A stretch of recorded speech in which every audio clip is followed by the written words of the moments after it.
So I'm now over on Moreton Bay Island, the opposite side of Moreton Bay from Redcliffe, where I took the original Twinkling Star video.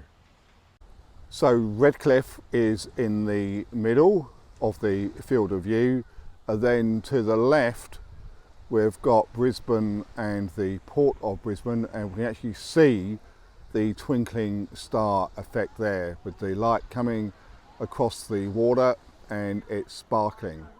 If I can just zoom in, hopefully we'll see it a bit better. Yes, you can see the twinkling effect there.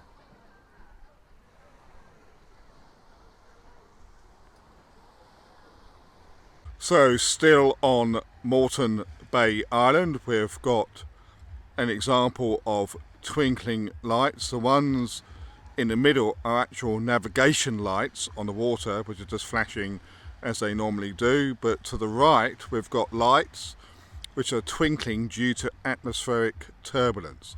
And up on the left in the sky is a star which is twinkling. So both those sets of lights twinkling for the same reason. Some interesting lights here over on the right, these blue flashing lights, navigation lights. When they are lined up, they point out across the bay towards Brisbane.